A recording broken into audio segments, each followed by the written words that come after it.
10 ans. Depuis 10 ans, la librairie Lamartine crée des rencontres uniques entre auteurs et lecteurs. En 10 ans, nous avons eu le plaisir d'accueillir Pierre Assouline, Dominique Bonnat, Philippe Labro, Michel Fitoussi, Anne Goscinny, Jean-Christophe Ruffin et tant d'autres. Ces confidences, ces dialogues passionnants, ces moments intimes et privilégiés sont d'abord réservés à ceux présents. Pour les partager au plus grand nombre, j'ai décidé de créer ce podcast. Bonjour, je suis Jérôme Elmalek, le dirigeant de la librairie Lamartine. Bienvenue dans Les Rencontres Lamartine. Pour suivre notre actualité, vous pouvez vous inscrire à notre newsletter en vous rendant sur notre site www.lamartine.fr et suivre notre page Instagram librairie_Lamartine. Bonsoir à toutes et à tous et bienvenue ce soir à la librairie Lamartine. Nous avons l'immense plaisir de recevoir deux auteurs ce soir, Nicole Bacharan, politologue, historienne, et Dominique Simonet, essayiste et romancier. Ils ont écrit chacun de nombreux ouvrages à succès et ensemble d'autres qui ont rencontré un très beau succès également, comme Les Secrets de la Maison Blanche, Les Grands Jours qui ont changé l'Amérique ou First Lady et encore la série Nemo. On les reçoit ce soir parce qu'ils publient un nouveau livre passionnant que je vais laisser les auteurs présenter, qui décrypte un monde qui est totalement en bouleversement. Ce livre, c'est Requiem pour un monde libre. Et je laisse la parole aux auteurs. Merci à Loïc, merci à toute l'équipe de la librairie qui nous fait le grand plaisir et l'honneur de nous recevoir. Le livre sort demain, donc c'est vraiment une avant-première. On était parti d'une question très très simple qui est en fait un peu tout ce que nous avons dans la tête. C'est qu'est-ce qui nous arrive en ce moment? Qu'est-ce que c'est que ce monde? On ressent une forme de désarroi général, une inquiétude, on a l'impression de marcher sur des sables mouvants, on a l'impression qu'un certain nombre de personnes perdent la boussole. On voit à l'extérieur de nos frontières le monde qui vacille, on voit les États-Unis qui se rapprochent de la Russie de Poutine. On voit une forme de délitement des alliances et justement de ce monde libre qui était le mot des alliances démocratiques héritées de l'après-guerre, l'après-seconde guerre, et des tentatives de reconstituer des empires. Et puis à l'intérieur, c'est pas tellement mieux. Dans nos démocraties, on voit aussi qu'il y a un climat très délétère, il y a une polarisation extrême des idées. On explique dans le livre que qu'il y a un effet centrifuge, c'est-à-dire que vous êtes dans un camp, et vous êtes renvoyé toujours vers les extrêmes. Si vous êtes dans un camp, vous êtes considéré comme adhérent à toutes les idées de ce camp. Et on voit ce qui se passe, notamment aux États-Unis maintenant, qui se traduit par la violence politique et même physique. Il n'y a plus d'adversaires, il n'y a que des ennemis. Et on a une grande difficulté à exprimer des opinions, puisque les opinions sont renvoyées sans cesse aux extrêmes. Il y a cette phrase de Jean-Luc Mélenchon, on en parlera sans doute un peu de la situation intérieure en France aussi, mais qui dit c'est eux ou nous, eux, le Rassemblement national, c'est eux ou nous, il n'y a rien au milieu. Et cette phrase est terrifiante parce que le milieu, c'est précisément l'espace démocratique. C'est précisément là où nous avons créé tout le socle de nos valeurs. Et nous, on le voit sur les plateaux de télé de plus en plus. Quand on dénonce les dérives autoritaires de Donald Trump, on est aussitôt envoyé à l'extrême gauche.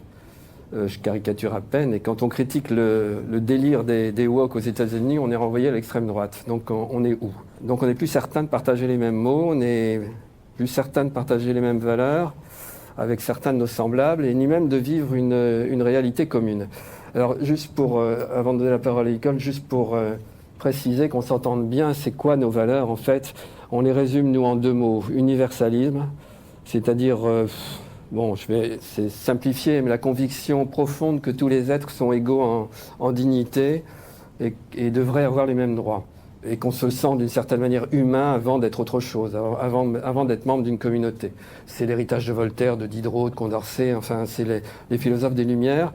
Et puis l'autre mot, c'est l'humanisme qui vient des intellectuels précédents, qui prône l'émancipation par l'éducation, par la culture, par la raison. C'est l'héritage de Pétrarque, de Montaigne.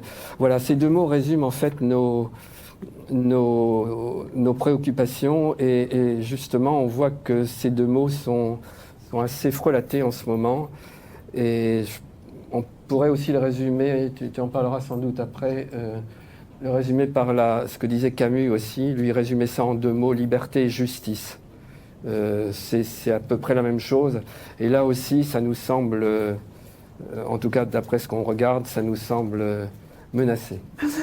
Merci en tout cas, merci beaucoup d'être là et de prendre le temps de cette soirée pour partager, comme l'a dit très bien Dominique en entrée, ce qui est, je crois, un questionnement en commun, mais qu'est-ce qui se passe, quoi ? Qu'est-ce qui se passe dans ce monde et où va-t-on ?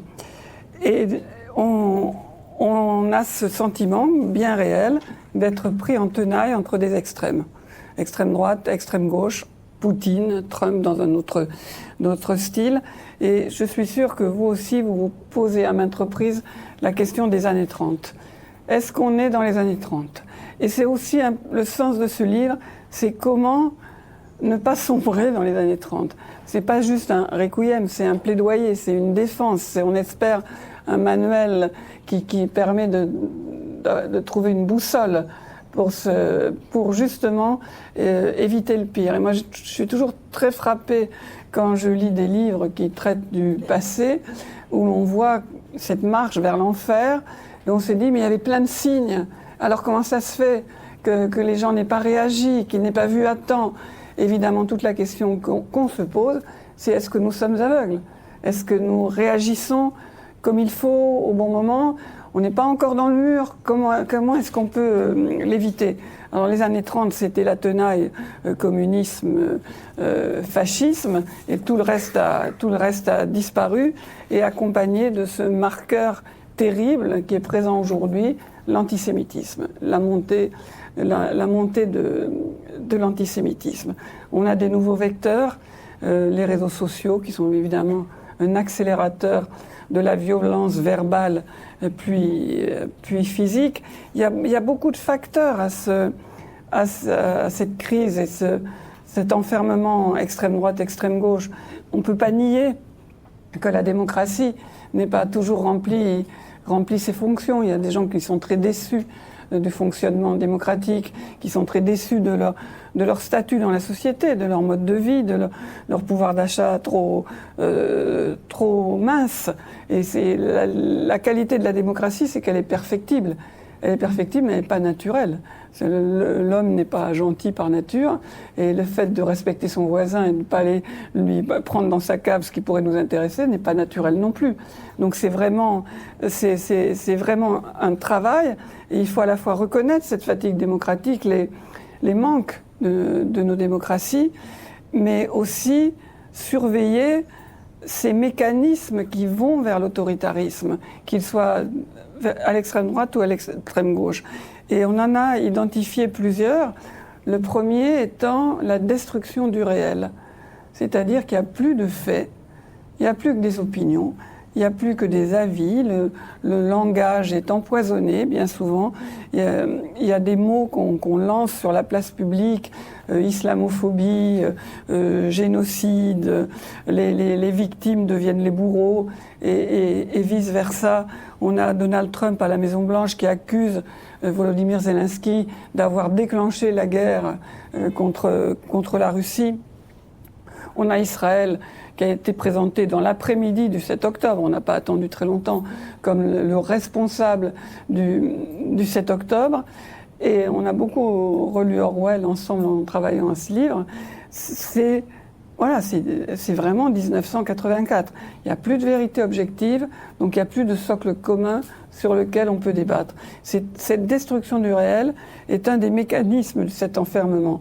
On constate aussi un effondrement moral. La morale civique moyenne est quand même en chute libre. Alors là, il y a une espèce de prime au cynisme, combien de fois justement sur des plateaux de télé, puisqu'on y passe beaucoup de temps, on voit des gens qui disent « Ah oui, mais de toute façon, il n'y a que les intérêts, on fait ce qui est dans notre intérêt, les valeurs, ça ne compte pas. » Ce qui est une absurdité, parce que, par exemple, si l'Europe soutient l'Ukraine, c'est à cause des valeurs, mais ces valeurs, elles fondent des intérêts. Sinon, si on n'avait pas comme valeur la liberté, la justice, la démocratie, pourquoi on ne ferait pas tranquillement affaire avec Poutine ? Donc les deux sont indissociables. Et le cynisme absolu, c'est aussi une manière de renoncer à ce qui nous est le plus cher. Il y a aussi d'ailleurs le mécanisme du renoncement. Et ça, on l'a lu beaucoup, ça nous a été transmis parfois par nos familles, justement les années 30. On s'habitue. Ah ben c'est tombé sur l'un, c'est tombé sur l'autre, enfin c'est pas si grave, et puis finalement la vie continue.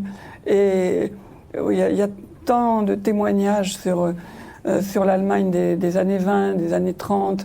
J'ai tellement lu des Allemands très cultivés qui disaient mais ça peut pas arriver de toute façon, ce Hitler avec cette grossièreté, cet accent pas possible, une société comme la nôtre ne peut pas se laisser prendre à ça.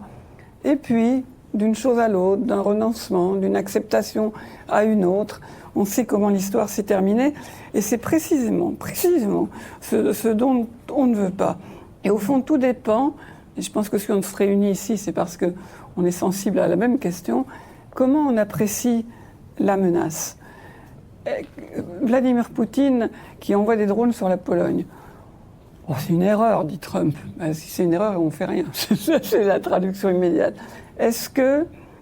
Quel est son vrai projet ? On y reviendra un peu plus tard. Le Hamas. Comment on négocie avec le Hamas ? Qu'est-ce qu'il y a à négocier réellement ? Et comment on s'y prend ? Quelle est la nature de cette menace ? L'islamisme guerrier, radical, qui s'est exprimé notamment à travers des attentats en Europe. Jusqu'où ça peut aller ? Quel est le véritable projet, là aussi ? Voilà, cette appréciation de la menace, au fond, elle est au cœur de notre préoccupation, mais aussi de notre volonté de défendre le modèle démocratique avec toutes ses tares, en sachant que vraiment il faut travailler pour qu'il soit meilleur, et ce fameux monde libre que nous ont légué nos parents, nos grands-parents, et qui est quand même ce qu'on a de mieux jusqu'à aujourd'hui. À toi. Oui, juste un mot pour revenir sur cette mécanique du renoncement. J'avais une phrase de Cabu qu'on cite dans le livre. Il a écrit ça le 20 octobre 1940 dans Combat. « Chaque concession faite à l'esprit de facilité en entraînait une autre. Celle-ci n'était pas plus grave que la première, mais les deux, bout à bout, formaient une lâcheté, et deux lâchetés réunies faisaient le déshonneur. » C'est un processus d'insensibilisation, en fait, face à l'intolérance qui nous inquiète en ce moment. Et c'est vrai que quand on voit... quel exemple choisir ? Un écrivain banni d'un salon récemment, un chef d'orchestre interdit de jouer, un sportif interdit de concourir, un chanteur interdit de se produire, parce que juif, en France, en 1925... Non, en 2025. Pardon, en 2025. Le lapsus est extrêmement révélateur. En 2025, on a vraiment des raisons de se poser des questions. Et il y a un point de rupture, évidemment. Le point de rupture, c'est le 7 octobre. On en parle beaucoup dans le livre. Moi, pour nous, c'est une déchirure, et c'est vraiment le point d'inflexion de la trahison des valeurs dont nous parlons dans le livre. J'étais, moi, sur les lieux du massacre peu de temps après, et je me souviens de ce que j'ai vu à Faraza, des traces du raffinement dans l'horreur, des images que j'ai vues après, prises par les assassins eux-mêmes, cette espèce de jouissance de la souffrance et de la douleur. Primo Levi disait, quand il avait essayé de détacher un morceau de glace d'une fenêtre pour se désaltérer, un SS lui avait dit non. Il avait dit mais pourquoi ? Et le SS lui avait répondu il n'y a pas de pourquoi. Et je pense qu'on en est aussi devant des événements comme le 7 octobre, on en est face à cette énigme. Il n'y a pas de pourquoi. Le seul pourquoi, c'est les tréfonds de l'âme humaine. Seule explication sont les tréfonds de l'âme humaine, le fanatisme, les gens qui ont été assassinés ou emmenés en otage n'étaient pas considérés comme des êtres humains par leurs ravisseurs et leurs assassins. C'était des juifs, donc pour eux, ce n'étaient pas des êtres humains. Et donc il n'y avait qu'une seule altitude. Le soir du 7 octobre, c'était de soutenir Israël et les supplicier. Et l'horreur, la deuxième horreur, c'est de constater que ça n'a pas été le cas. Qu'il y a eu une acceptation de certains, même voire un enthousiasme. On a vu des jeunes étudiants occidentaux dans les universités américaines crier « Hamas, on t'aime ». On a vu des directrices d'université ne pas soutenir leurs étudiants juifs. On a vu la France insoumise chez nous refuser de nommer le terrorisme. Rima Hassan dire que personne ne considère le 7 octobre comme un acte de terrorisme en dehors de la pensée hégémonique occidentale. Et ça veut tout dire. Ça veut dire que la pensée hégémonique occidentale, pour elle, l'universalisme, c'est de l'impérialisme. Quand on est à ce niveau de perversion et d'inversion des valeurs, là encore, on s'inquiète. Je passe sur la trahison des agences internationales aussi, parce qu'il y aurait beaucoup à dire, notamment sur le rôle de l'UNRWA en Israël, qui décernait des diplômes aux otages qui sortaient avec l'assentiment du Hamas. Il y a eu un déni de la nature du Hamas et il y a toujours, je rappelle que ce sont les héritiers des frères musulmans qui ont une histoire qui colle avec le nazisme et que le Hamas opprime les Palestiniens depuis toujours, ne veut pas de deux États et veut la disparition d'Israël. C'est clair, c'est en toutes lettres. Donc ne pas comprendre ça ou le dénier, il y a un vrai problème avec la réalité. Et puis aussi, peut-être encore plus inquiétant pour nous, c'est cette nouvelle trahison des clercs. C'est-à-dire ces universitaires, universitaires ou autres d'ailleurs, ils ne sont pas tous, on va pas cracher sur l'université, mais qui ont une forme de complaisance ou je ne sais pas comment dire, de lâcheté. Nicole s'est trouvée un jour dans une émission de C'est dans l'air, juste après, 3 ou 4 jours après le 7 octobre, quelqu'un qui lui a dit « Non, vous diabolisez le Hamas quand même, après le massacre ». Un universitaire qui d'ailleurs après fait commerce de ses livres sur le Moyen-Orient. Donc là, Julien Benda parlait en 1927 de la trahison des clercs, il faisait référence à ça, la trahison des valeurs. On en est, c'est pas la même chose, mais on en est à quelque chose de comparable. Et sachant que la montée de l'antisémitisme précède toujours l'arrivée des totalitaires, toujours. Il y a souvent cette image qu'on n'aime pas beaucoup, mais enfin qui est assez parlante, des canaris dans la mine, quoi, qui annonce l'explosion. Je me souviens, on était, Nicole et moi, on discutait avec Amos Oz à Tel Aviv il y a quelques années déjà, et il nous disait mes parents avaient fui l'Europe et s'étaient réfugiés en Israël, en Palestine à l'époque, et sur les murs d'Europe c'était écrit les Juifs en Palestine. Aujourd'hui c'est les Juifs hors de Palestine. Et donc il demandait mais quel est le pays des Juifs ? Et c'est une question qu'on peut se poser vraiment aujourd'hui, sachant que plus les attaques contre les Juifs se multiplient, plus la société se décivilise. Et on ne peut que condamner cette mascarade de l'antisionisme qu'on voit aujourd'hui, qui d'une certaine manière ne rêve que d'un monde sans Juifs pour des fins électorales. On voit bien quels sont les partis d'extrême gauche qui instrumentalisent tout ça. La lutte des races, maintenant, ça a remplacé la lutte des classes. Et le nouveau prolétaire, c'est le musulman, pas à des fins purement électorales, au déni, encore une fois, de toutes nos valeurs fondamentales. Et quand on voit comment ça se colporte, comment la haine est colportée dans les rues ou dans des écoles comme Sciences Po, avec une soupe idéologique totalement absurde et infâme, avec des vieux morceaux de marxisme, de maoïsme, d'anticapitalisme, d'anti-américanisme, de décolonial et d'antisémitisme toujours, on voit qu'il y a une gauche, une extrême gauche évidemment, mais il y a aussi une gauche complaisante. Les compromissions du PS, on ose le dire, avec la NUPES et le Front Populaire, quand on s'allie avec des gens qui ont un tel effondrement moral, il y a vraiment un problème pour un parti de gouvernement. Je ne parle pas des écologistes et des féministes qui rejettent les femmes israéliennes et les femmes iraniennes dans leur cortège. Et moi, je suis toujours assez effaré, peut-être que c'est un regard particulier, mais on est au XXIe siècle, on est en 2025, donc j'ai bien compris. Et on voit des fanatiques religieux arriérés qui recouvrent les femmes comme des fantômes et qui veulent plier la société à leur ignorance abyssale. Mais qu'est-ce que c'est que ce monde ? On devrait quand même se révolter. Alors, qu'est-ce qu'on voit ? Les révoltés, c'est les woke américains, un peu en France aussi, obsédés par l'identité, qui sont les nouveaux gardiens de la vertu et qui nous disent, qui rangent chacun dans des cases, qui sont plus préoccupés par une identité très précise et qui mettent en cause le méchant, c'est-à-dire le méchant, c'est l'occidental blanc. Le juif, curieusement, n'a pas un statut de minorité, il a un statut c'est le plus méchant, le plus colonial, le plus blanc, ce qui est assez cocasse. Et c'est une forme, pour nous, on l'explique dans le livre, c'est une forme de masochisme, en fait, occidental. C'est vraiment, il y a une auto-flagellation des héritiers des Lumières, en fait.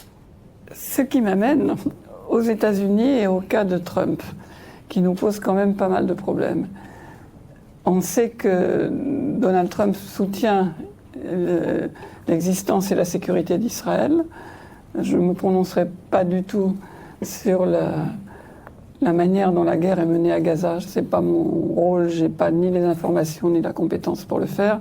Mais en tout cas, Donald Trump soutient Israël et il lutte contre l'antisémitisme aux États-Unis.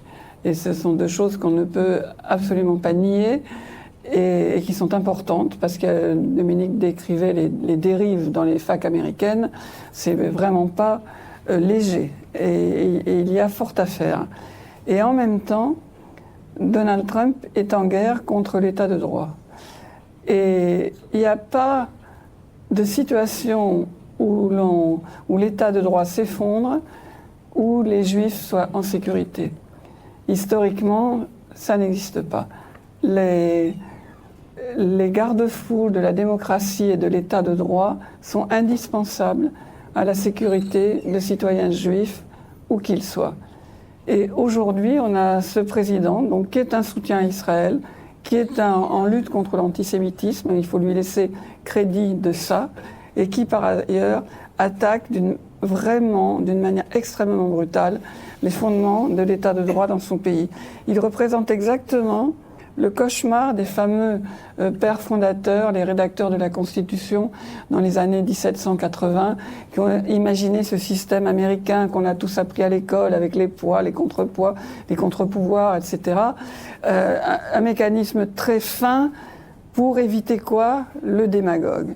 Le démagogue qu'il décrivait comme un homme qui gagne les suffrages du peuple en le trompant, et puis une fois élu, s'empare du pouvoir et se retourne au fond contre ceux qui l'ont élu, et particulièrement contre le système démocratique qui lui a permis d'arriver jusque-là.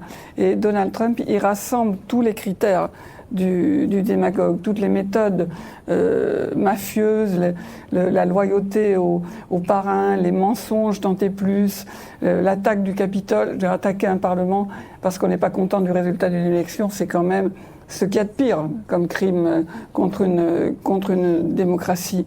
Il a glorifié les émeutiers, c'était des prisonniers politiques, et puis des héros, et puis les plus grands patriotes, ils sont tous sortis de prison, alors qu'il y a eu quand même 5 morts, et qu'ils ont attaqué les policiers avec une violence extrême. Et il y a un vrai tournant autoritaire aux États-Unis. Ne se parlait que d'hier, le vice-président a vraiment annoncé une guerre, non pas, il dit une guerre contre le terrorisme d'extrême gauche. Alors assassiner un jeune influenceur, comme ça a été le cas il y a quelques jours, est un acte ignoble, sans aucune justification possible. Mais quand J.D. Vance dit on est en guerre, c'est contre tout le terrorisme de l'extrême gauche, pour lui ça commence à Joe Biden jusqu'à effectivement de vrais terroristes qui sont armés. Toute opposition est inacceptable. Il a demandé hier qu'on ait recours à la dénonciation. Quiconque se réjouirait ou approuverait ou semblerait approuver l'assassinat de ce jeune influenceur, notamment sur les réseaux sociaux, il dit dénoncez-le, dénoncez à la police, dénoncez auprès des employeurs. Donc le contraire de ces fameuses valeurs de liberté d'expression, de liberté de parole, qui sont l'un des socles de la démocratie américaine. Il aplatit les pouvoirs du Congrès, il aplatit les pouvoirs des juges, et on a vraiment un vrai projet, on pourra y revenir si vous le souhaitez, de gouvernement autoritaire. On a une démocratie américaine qui a tenu 250 ans, moins la guerre de sécession, et on n'est pas sûr qu'elle passe les prochaines années. Et donc l'Europe, c'est-à-dire nous, on est en sandwich, en tenaille, entre ces États-Unis qui non seulement prennent un vrai virage autoritaire, mais réellement sont très hostiles à l'Europe, que ce soit au sein de l'OTAN ou sur le plan économique, on le voit aujourd'hui, et de l'autre côté la Russie, qui a un projet très précis pour l'Europe. Il faut vraiment croire ce que dit Vladimir Poutine, parce qu'il ne change jamais d'avis. Il ne change jamais d'avis. Il a écrit, même avant la guerre d'Ukraine, il veut reconstituer l'Empire russe sous la forme de l'ancienne Union soviétique, donc toutes les anciennes républiques soviétiques qui avaient pris leur indépendance, dont l'Ukraine, à l'évidence.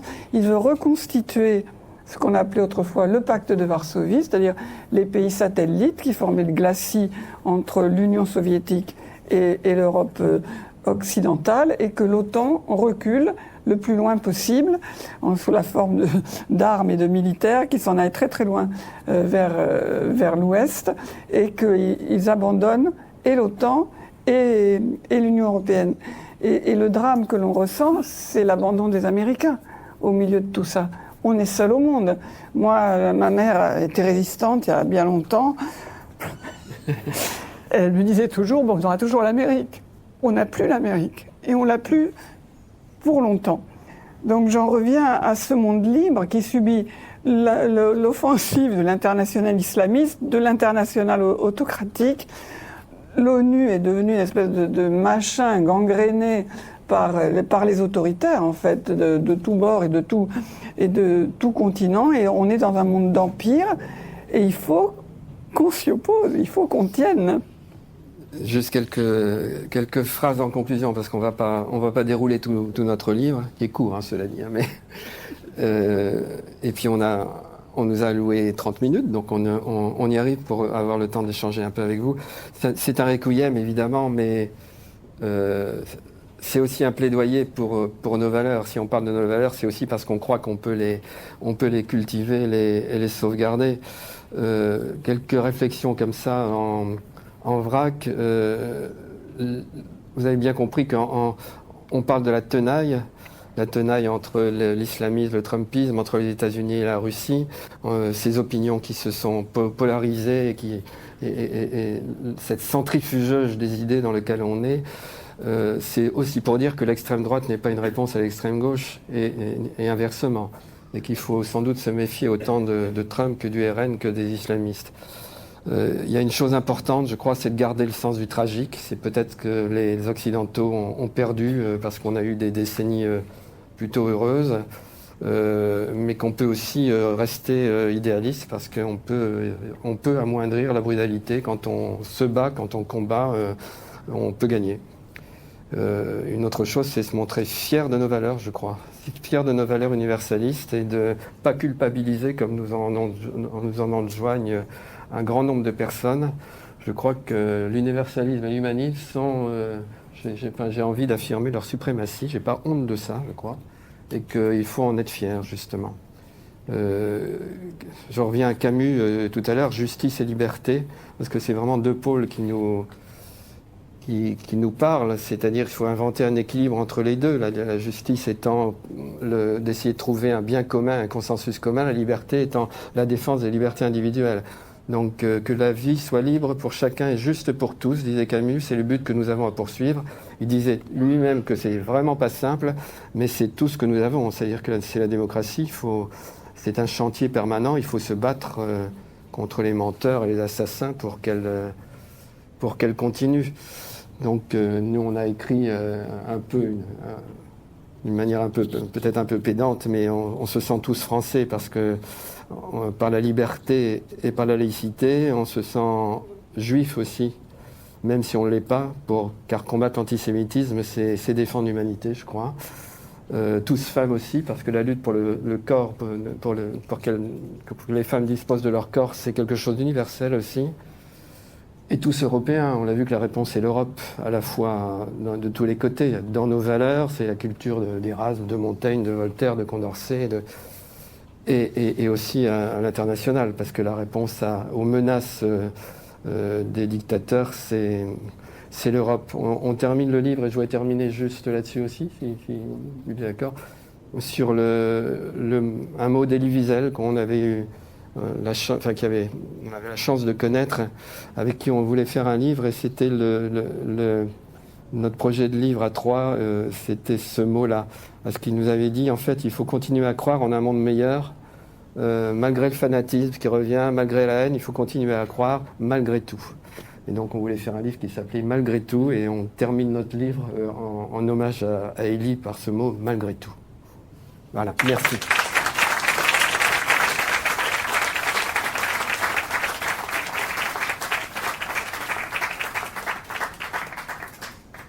Un très grand merci pour cette belle présentation. Est-ce que vous avez des questions? Oula. Oui, dans ce schéma que j'apprécie beaucoup, le problème que je vois, qui n'est pas à mon traité, mais peut-être je peux le lire, quoi, c'est celui de la corruption, celui de la prédation, en quelque sorte. Puisqu'on se retrouve avec un régime Poutine, un régime Trump, un régime Netanyahou, voire d'autres que je ne connais pas en Afrique, évidemment, mais où on a l'impression que ces gens-là veulent le pouvoir pour s'enrichir et veulent le pouvoir sans vouloir changer parce qu'ils savent que s'ils perdent le pouvoir, ils en meurent. Oui, mais vous avez complètement raison. Le monde tel que le Trump se le représentait, je ne sais pas jusqu'où ça ira, c'était un partage. Voilà, moi, l'Américain, je prends le Groenland parce que c'est bourré de ressources. Il me faut le canal de Panama et puis le Canada aussi parce que le pétrole canadien est d'une qualité tout à fait particulière. Et Poutine, en face, il lui faut l'Ukraine, il lui faut les pays baltes parce que voilà, il pense en avoir besoin pour sa sécurité. Et puis, il voulait bien discuter aussi avec Xi Jinping. Alors moi, il me faut Taïwan et puis il me faut des installations militaires en mer de Chine. Et pour prendre Poutine ou Trump, Poutine en particulier, est immensément riche. Et on sait que, par exemple, c'était une des croisades d'Alexei Navalny de dénoncer cette accumulation, ce pillage incroyable.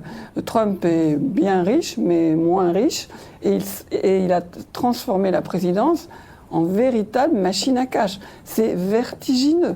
Il y a les crypto-monnaies, il y a les investissements immobiliers à travers le monde, l'avion du Qatar, 400 millions, mais n'est-ce pas une très très bonne affaire? Ils s'enrichissent tout le temps. Et cette corruption, effectivement, est une grande menace pour les démocraties.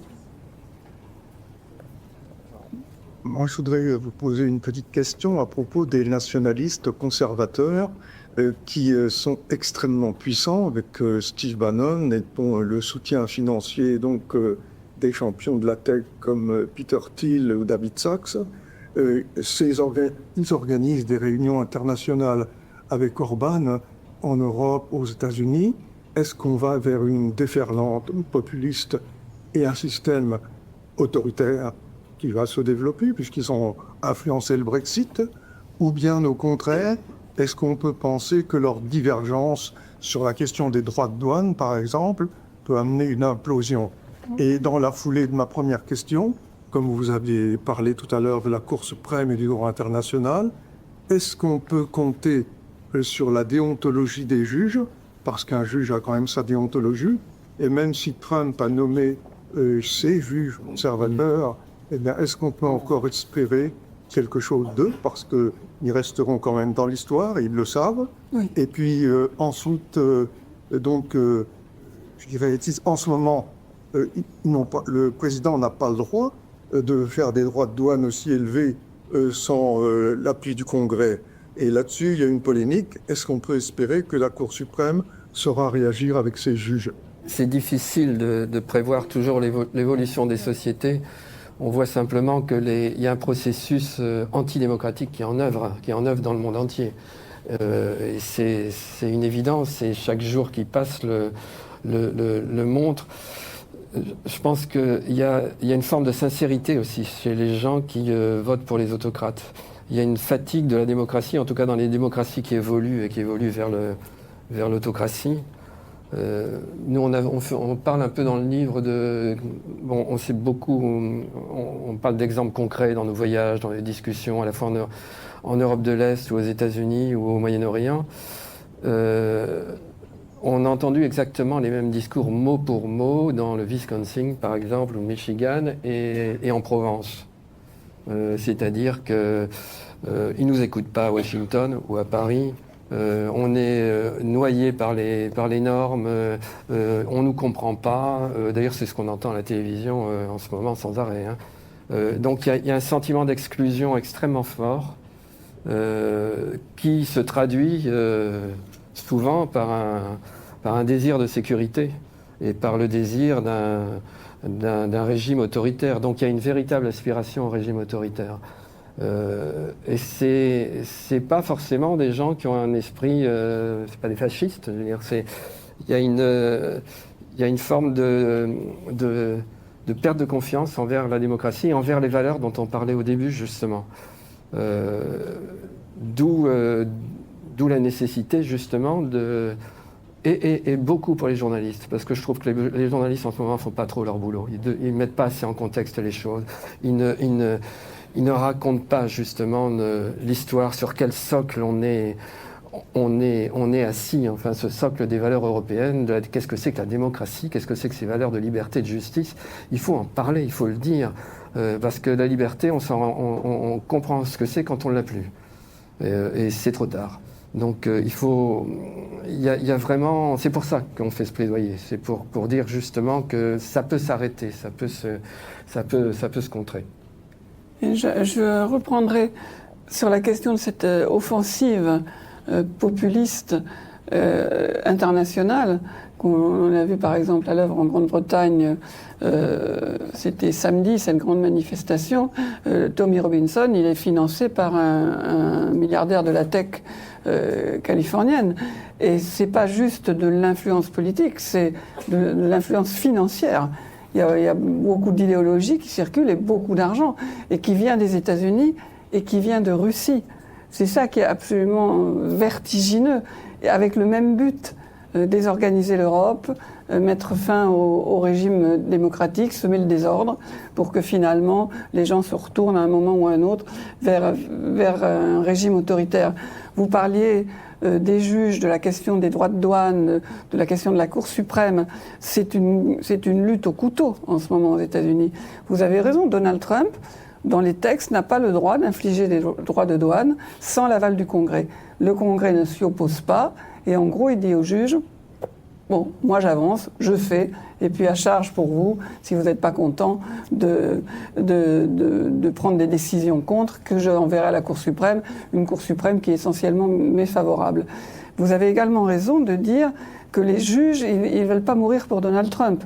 Surtout les juges de la Cour suprême, c'est quand même une institution énorme. Les juges, on connaît leur nom, il n'y en a pas dans l'histoire, je veux dire, ils ne sont pas très nombreux.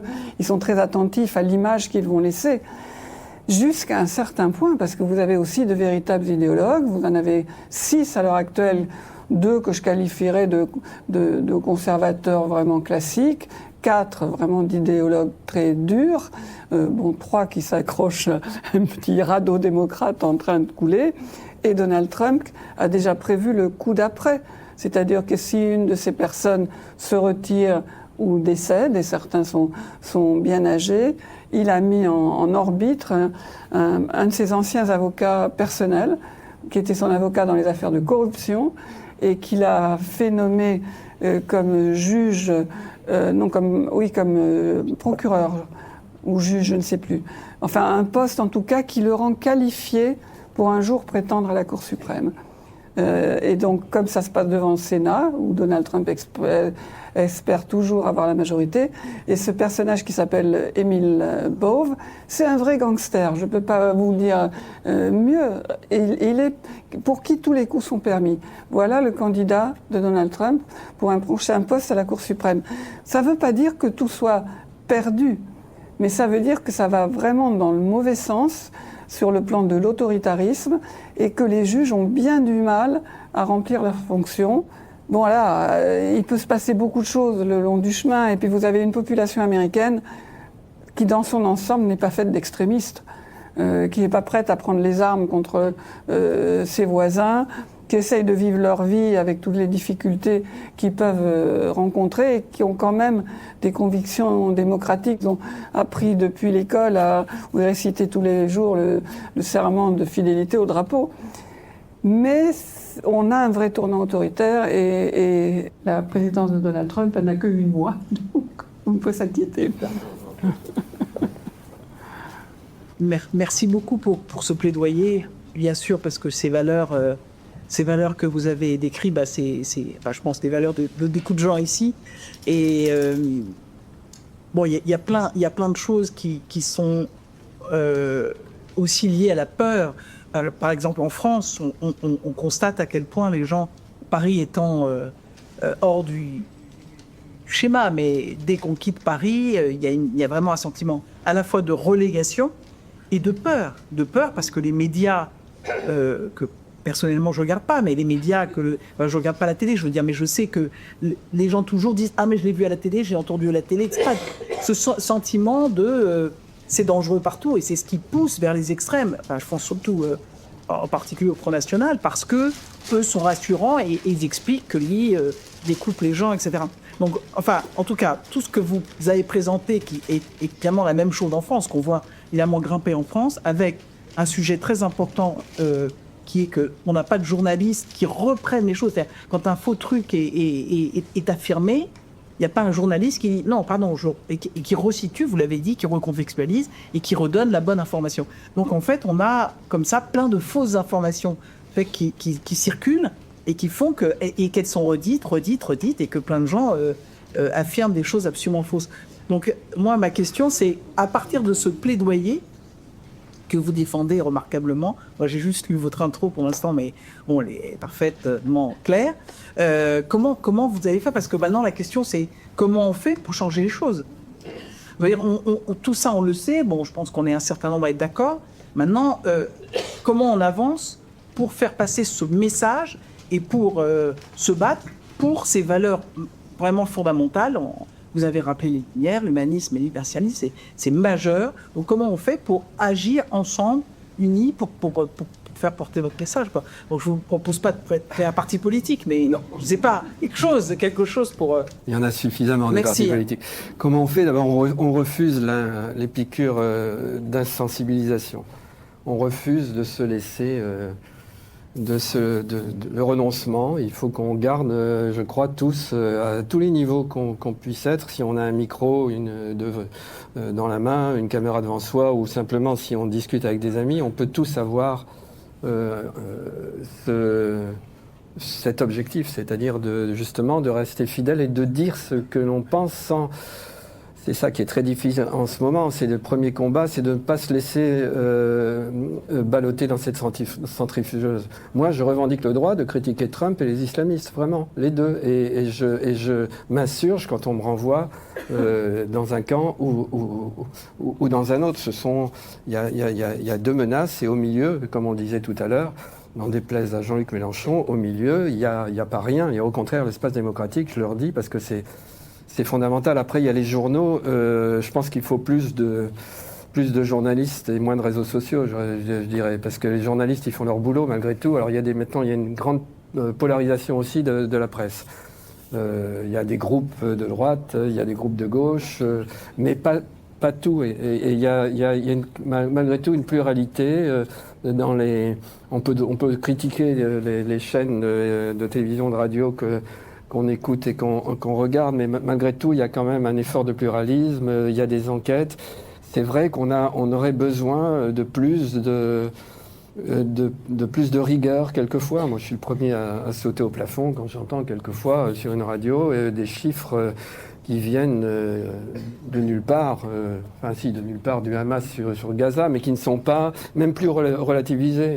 Le ministère de la Santé du Hamas, il est à quel sous-sol, dans quel tunnel? Qu'est-ce que c'est que cette histoire? Donc, ça n'empêche pas de critiquer la manière dont Israël mène sa guerre, c'est autre chose. Mais simplement, là, il y a un travail justement de vérité. Et cette vérité, elle se noie, elle se délite, elle s'effrite d'une manière absolument terrifiante dans les réseaux sociaux, parce que la machine à la centrifugeuse, là, elle marche à fond dans les réseaux sociaux. Donc il y a sans doute, mais c'est gigantesque. Après, il y a un travail colossal d'éducation à faire. Mais justement, chacun, les professeurs aussi, ont un rôle considérable à jouer. Chacun doit s'y mettre, mais surtout ne pas se résigner. Il y a eu juste un exemple. Un philosophe, Raphaël Enthoven, a dit qu'il n'y avait pas de journalistes à Gaza. Alors, il ne s'est pas très bien exprimé, il le reconnaît lui-même, mais il voulait dire que les journalistes à Gaza, ceux qui ne sont sous le contrôle du Hamas, c'est pas possible d'émettre des informations depuis Gaza sans que le Hamas le contrôle. C'est ça qu'il voulait dire. Mais bon, c'est une opinion qu'il a donnée sur un tweet, je crois, il a été pour cela banni d'un festival à Besançon, et par la maire écologiste, qui disait que c'est... Bon, c'est une opinion. Banni d'un festival où il venait présenter son livre sur sa mère, qui n'a rien à voir. Il se trouve qu'il y a eu une mobilisation des écrivains et des auteurs en 2 jours. David Fokinos, qui était le président du festival de Besançon, a dit que, puisque c'est comme ça, il ne viendrait pas. Tous les autres auteurs, enfin pas tous, mais un certain nombre d'auteurs qui devaient y aller ont dit on n'y va pas. Il y a eu une pétition avec pas mal de personnalités. Et puis, la mairie et le festival de Besançon a cédé en disant on invite Raphaël Enthoven. Donc, voilà, ça veut dire que quand des gens se mobilisent, c'est possible. C'est quand même possible. Un grand merci pour cette présentation et cet échange. Merci à vous.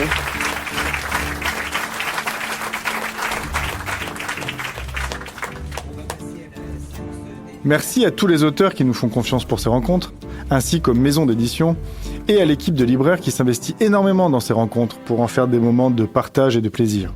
Merci à la maison de chocolat d'Amiel dont le soutien a permis la création de cette série. J'espère que cet épisode vous a plu. Le prochain sera consacré à Jean-René van der Pretsen autour de son livre « La vie à contre-courant ». À bientôt.